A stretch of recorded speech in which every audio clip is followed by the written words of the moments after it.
A year before Doom hit the gaming market, Wolfenstein 3D was released and established the foundation that would lead to the explosive rise of the first-person shooter genre. To this day, modern video games are using mechanics established in Wolfenstein 3D, so everything you hate or love about the shooter genre can be traced all the way back to 1992. However, in 2014, after the series had been missing for about 6 years, Wolfenstein returned with the New Order, so they could show all these little shits who's the granddaddy of shooters. Staying true to its roots, the series still follows Wolfenstein 3D's protagonist, William J. Blazkowicz, who has been carrying the series on his back for nearly 30 years doing what he does best. Killing Nazis. That is the second time I have used that joke in a review, and I am quickly realizing how incredibly lame I am. So this game continues to follow Wolfenstein's alt history setting of the Nazis somehow being centuries ahead of us in technology. I mean, in 3D, we had Hitler in a mech suit firing a bunch of chain guns at BJ, which is cool. Not because Hitler is cool, but because we get to kill that little shit. But the New Order does something the series has never done before, which is moving past World War II. After being put in a coma for over a decade, BJ wakes up to find the Nazis have won the war and have entirely taken over the planet, ruling with an iron fist. Now, usually in my reviews, I like to give a detailed synopsis at the end.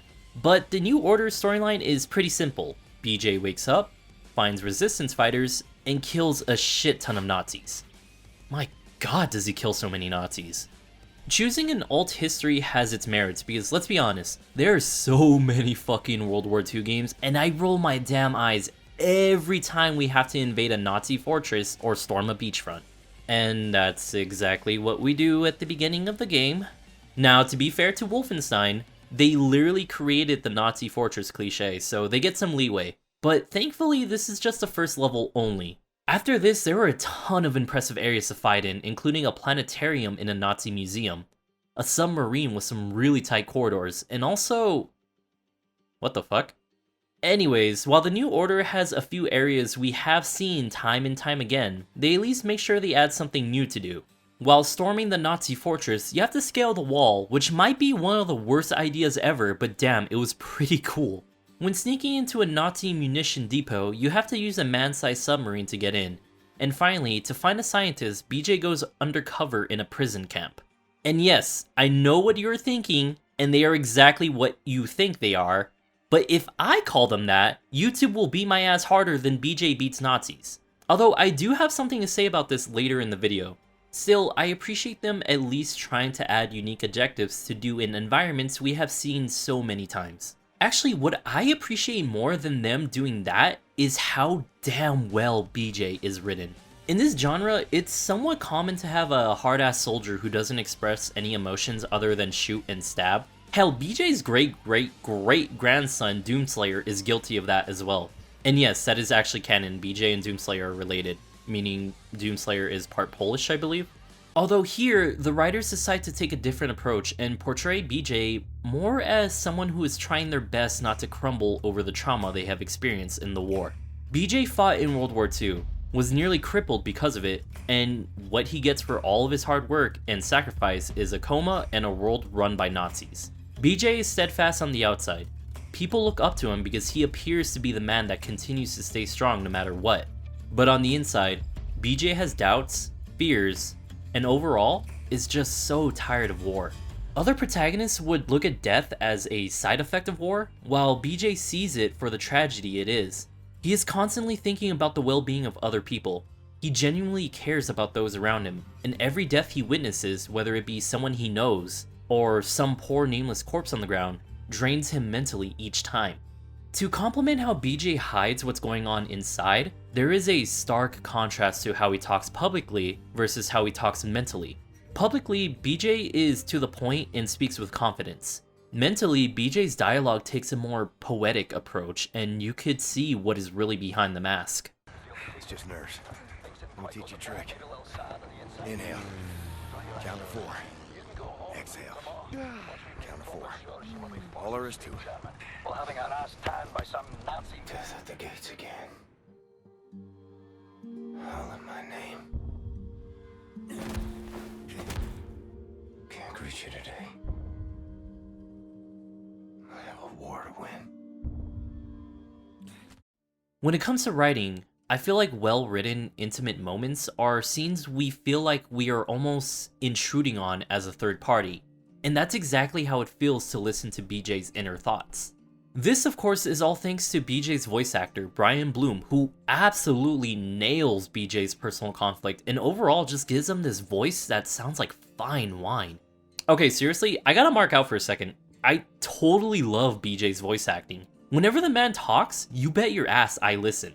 Looking at Brian Bloom's voice acting credits in the previous years, the man's got a good amount of roles, but recently it really slowed down, which is a damn tragedy. Seriously, let the man work, he's a fantastic actor. What, is fucking Troy Baker gonna starve to death if he doesn't get 85 voice acting roles a year? And just so Bloom doesn't completely steal the show, I will say the game is filled with fantastic voice acting all around. Antagonists such as Frau Engel and Death's Head just straight up own the scene whenever they are on the screen. You know how Far Cry always does this thing where the villain does this big, showy monologue and then ends it by looking at the camera, and you're supposed to be like, whoa. Well, Wolfenstein doesn't do that. And instead of going, whoa, I'm going, holy shit, these people are psychopaths, get them away from me. And also, it was only cool when Voss did it in Far Cry 3. So long since I practiced my English. It's a dying tongue.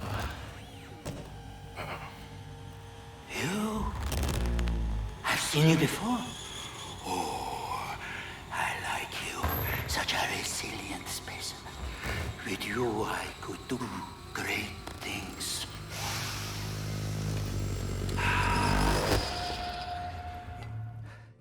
Now, I still have yet to touch on the actual shooting of the game, but there is one more thing I would like to discuss, and that's how Wolfenstein makes killing Nazis personal. In other World War II games, Nazis are always the enemy, but not many games show anything more than them just being meat dummies for you to shoot. To be fair, we already know Nazis are total dicks, and it's on sight for them no matter what. But Wolfenstein doesn't shy away from showing what total monsters Nazis are. They treat people inhumanely, kill people BJ cares about, and overall are just shown to be the embodiment of evil. For that reason, every time BJ slaughters a room full of them, or slowly slits one of their throats, it feels pretty damn good. I hope I'm not the only one here, cause I'm gonna sound like a serial killer, but with the game constantly showing you the realities of monsters ruling the planet, it just feels like a serotonin hit every time you kick their shit in. And with that, the shooting finally comes in. Wolfenstein is the OG of shooters, so it can't afford to be lacking in this department. And I could say they definitely aren't. The guns feel like they have some weight to them. And seeing the Nazis react to your bullets, you just feel the impact they take as blood splatters all on the walls and pieces of meat fall off their body. The best part is, this is just using a single weapon. BJ has been killing Nazis for years, and he is no stranger to guns, which is why he could dual wield almost every weapon in the game. The guns by themselves already have weight to them, but when you dual wield them, you feel like a fucking wrecking ball and you just clear rooms in seconds. Sure, this does cost you a lot more ammo than usual, but on the bright side, that is not a problem when all the Nazis in a 10-mile radius are dead. What is a problem is the ammo system in the game. This is a weird one because Wolfenstein 3D literally created the mechanic of walking over items to automatically pick them up. But in the new order, you have to press a button to do it instead.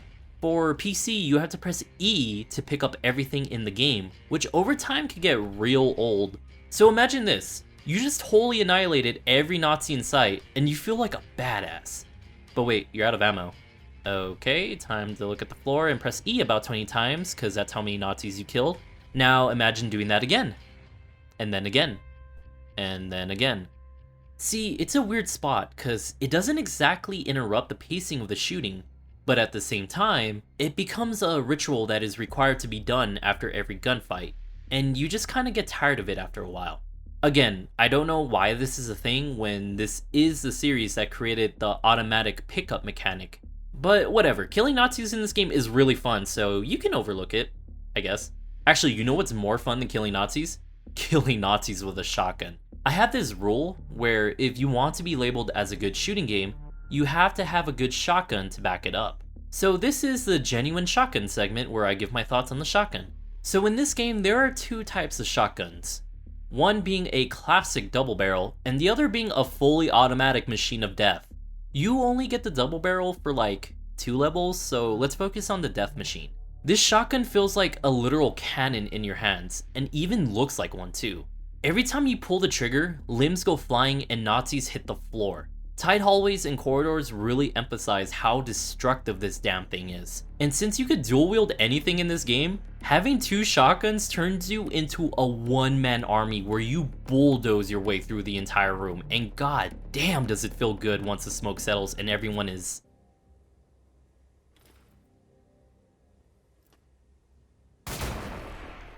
Anyways, this is everything a shotgun should be. Bulky, hits like a truck, and makes you feel unstoppable when you charge towards the enemy. Easily gets a genuine seal of approval. Now let's talk visuals. For a game that came out in 2014, I think the game looks great for the most part. Character models look very nice and detailed, each weapon has a distinct look, and since you're fighting an uphill battle, visually the game does a great job letting you know the odds are stacked against you.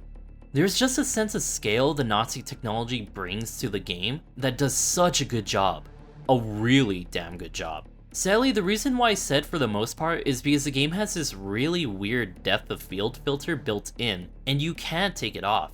In some environments, it doesn't really distract you too much, but in others, it really takes away from the scenery. I think this alone brings the visuals down, which is sad because the game still holds up for the most part. As for sound, the game is solid all around in that department.